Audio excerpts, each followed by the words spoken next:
I meet a lot of people these days who have developed a recent interest in the Buddha Dharma, and consequently who want to know what it means to be a Buddhist and also how to formally make the commitment to follow this path.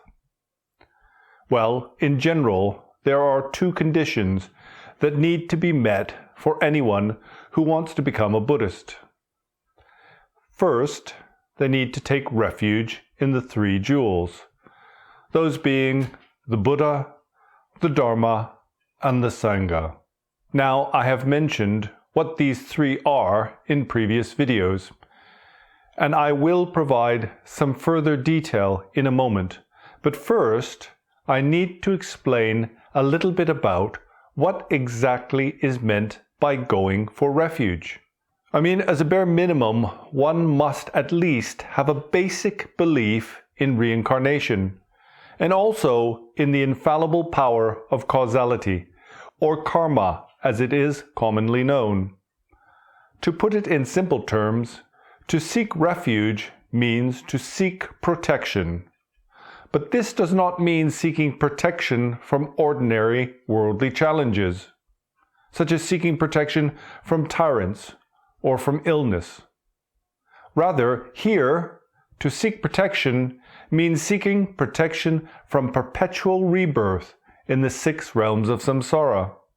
We need protection from this endless cycle of rebirth, and so we must rely on that which has the ability to deliver us or liberate us from that. Now, exactly what is samsara and what is nirvana can be explained in many different ways, but provisionally, it suffices to say that samsara is the ordinary world that we experience, a world filled with ups and downs, where although at times one experiences temporary happiness and well-being, there is no hope of achieving any permanent or lasting peace. Nirvana refers to a state that transcends this worldly experience and is characterized by a total liberation from all mental and physical suffering. And so in this context, the Buddha represents the teacher, the one who has traveled the path and for themselves has realized the truth of awakening. Like someone who has traveled to a distant land that we have yet to visit, the teacher has the ability to show us the way. This knowledge is the Dharma and the road that we travel on our journey, that is also known as the path. The Sangha are our companions, who are able to give us assistance through their guidance and inspiration. But it should be noted here that once we arrive at our destination of awakening, then, as when the vessel that has carried us across the ocean arrives to the other shore, the Dharma and the Sangha are no longer required. This means that the ultimate source of refuge is only the teacher, and in our times, this teacher was none other than Shakyamuni Buddha. Now, although in this life we have not had the good fortune to meet the Buddha in person, we do have a chance of meeting a teacher in the form of our guru. And so our guru, or lama as they are called in the Tibetan language, acts as the Buddha's representative here on earth. Because it is through their kindness that we come to encounter the Buddha's teachings, the lama is known as the root of blessing. Actually, there are 3 jewels and also 3 roots. However, this teaching is specific to the Vajrayana, and so I will not go into any detail about this topic in this video. Now, once one has taken refuge in the 3 jewels, one merely becomes a nominal Buddhist.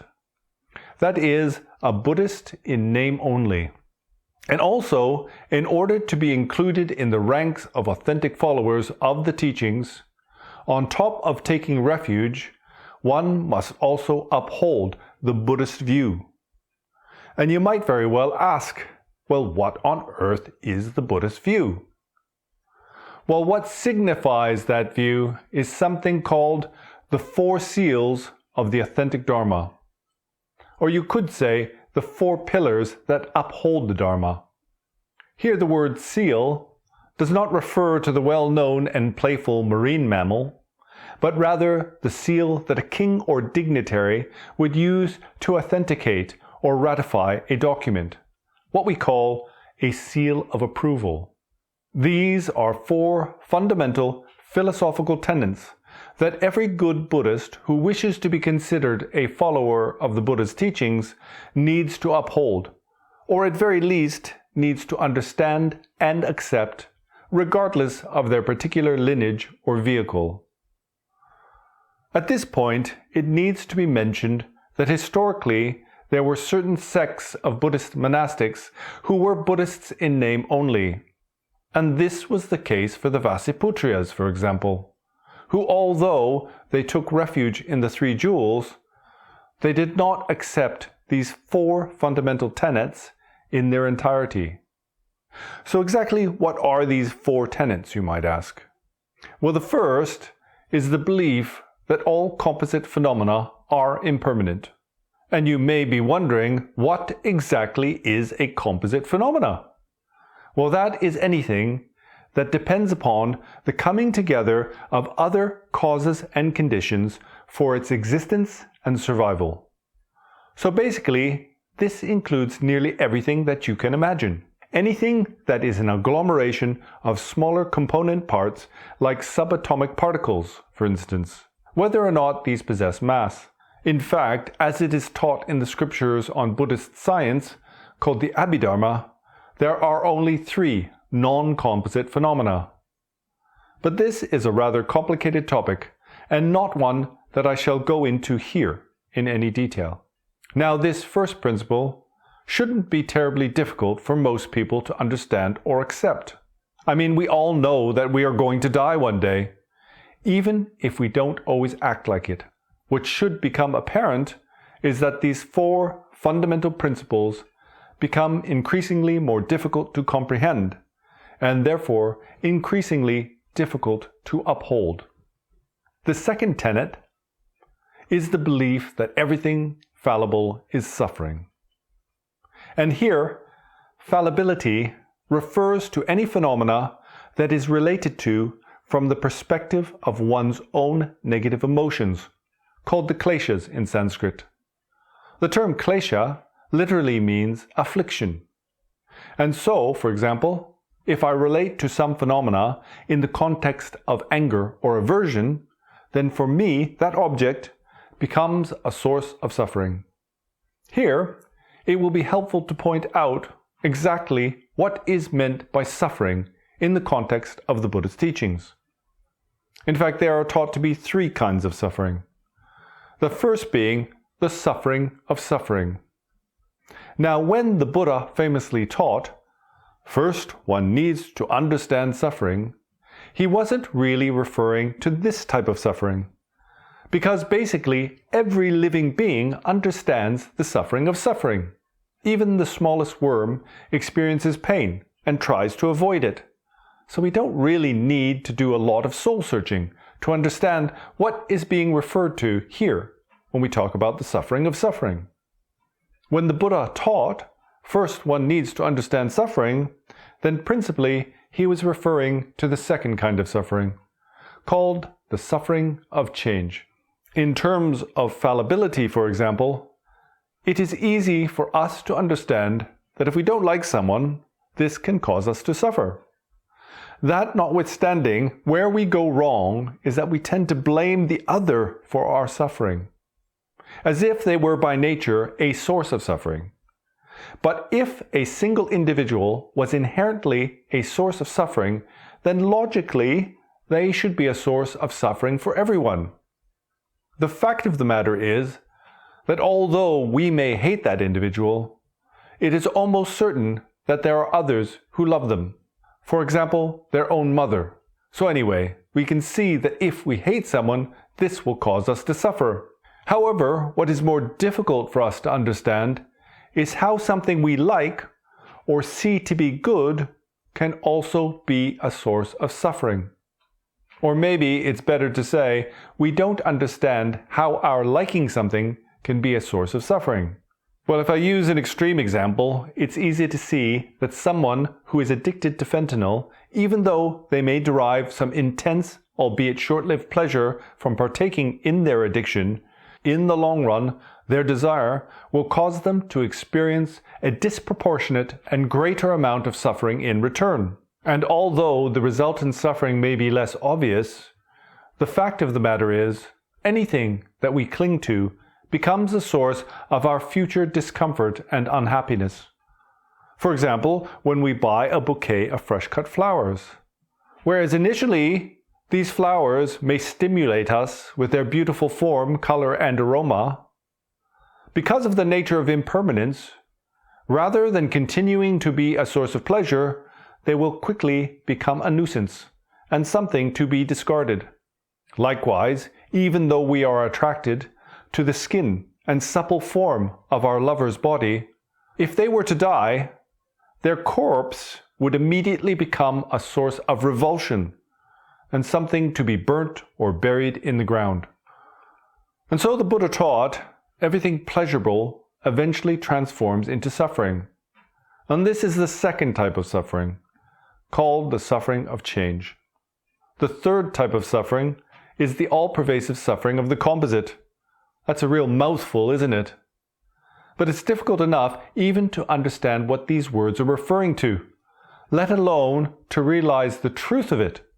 Moreover, it is taught that ordinary beings do not recognize this third type of suffering, and also that this type of suffering is exclusively the domain of the experience of noble beings. That is, those who have already achieved liberation from the mundane world. The classical analogy given is that if one holds an eyelash in one's hand, then it creates no discomfort whatsoever. However, if that same eyelash were to be placed in one's eye, it would immediately become a source of great irritation. And so, like the eyeball in this analogy, noble beings are far more sensitive to this third type of suffering. And although we don't directly experience this type of suffering, it can be understood as the recognition that once one has acquired the aggregates, that is, the psychosomatic agglomeration of physical form and mental experiences, along with that, essentially comes suffering. Furthermore, it should be understood that just because these noble beings experience the all-pervasive suffering of the composite, then along with that, they give rise to spontaneous compassion for all sentient beings trapped within the 6 realms of samsara. The third seal that signifies the authentic Dharma is the belief that all phenomena lacking inherent self are therefore by nature emptiness. Now this principle is more difficult to grasp than the previous tenet. The reason being that in order to understand it, one first needs to understand no self and emptiness. And when it comes to the term no self, one should understand that by self we mean identity. So that is, as all phenomena lack any fixed identity, they are therefore by nature emptiness. Now, the reason why all phenomena are said to lack identity can be explained in many different ways, using anything from the arguments of the atomists right up to modern quantum theory. But to put it in simple terms, the notion of identity or self is what we call an imputation. That is a mere conceptual label that we apply to an agglomeration of disparate phenomena as if they possessed a singular identity. For example, we will label a collection of separate entities, such as soldiers, tanks, warships, and airplanes, etc., as an army. This notion of an army is a mere convention that we use to refer to something that cannot otherwise be defined by a specific set of constituent parts. For example, its function or its appearance. And sure, it is relatively easy to understand how large and complex interrelationships, such as nations, cultures, and religions, lack any fixed identity. But ultimately, this principle applies equally to all phenomena, no matter how simple they may seem.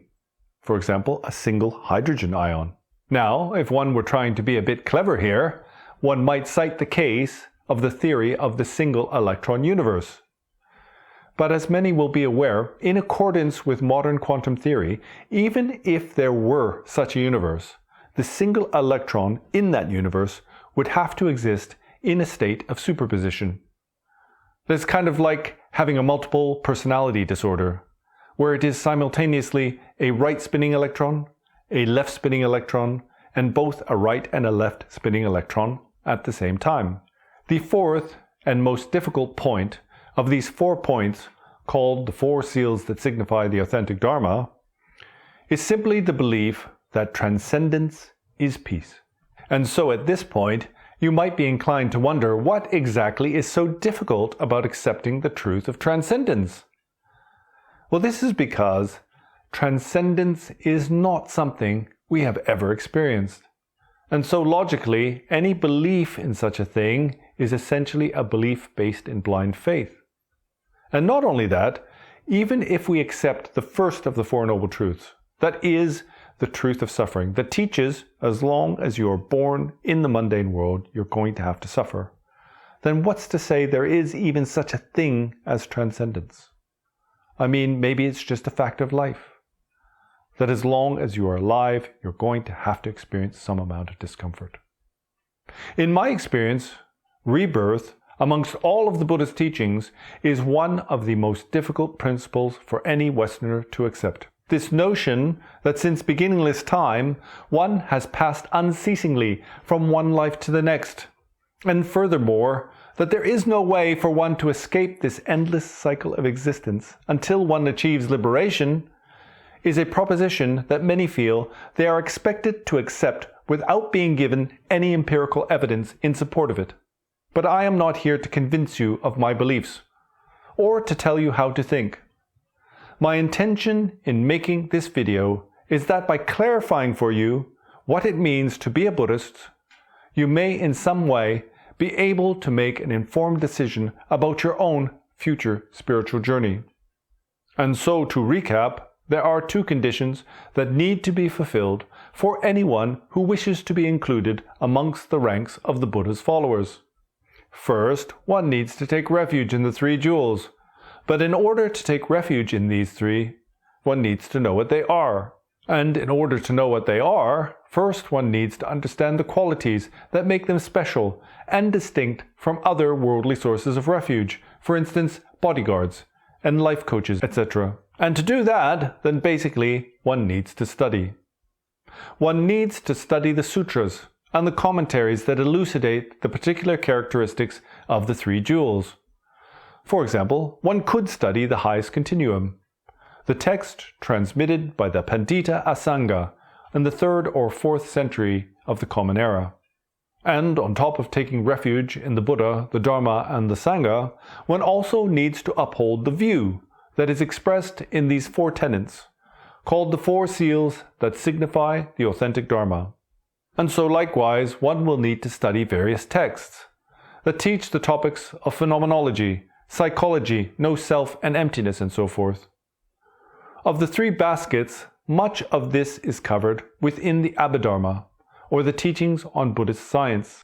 But in order to understand the meaning of emptiness, on top of this, one will also need to look at the Mahayana Sutras and their commentaries.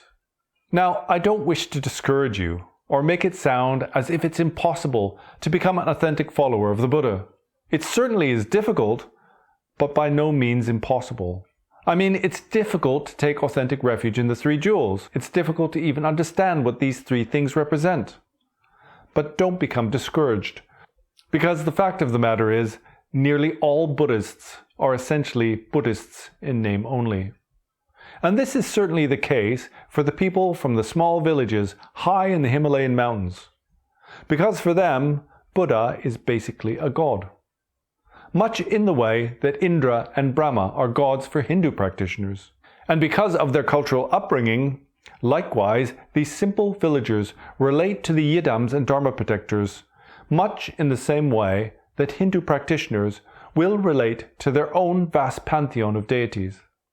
In general, these Easterners have one distinct advantage over us Westerners, and that is because they have extremely strong faith and devotion in the Buddha's teachings, even if they don't fully grasp the meaning of those.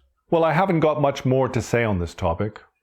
I only hope that what has been said may be of some use to you, and furthermore, that it will not cause you to become discouraged or stray from this most sublime of spiritual paths.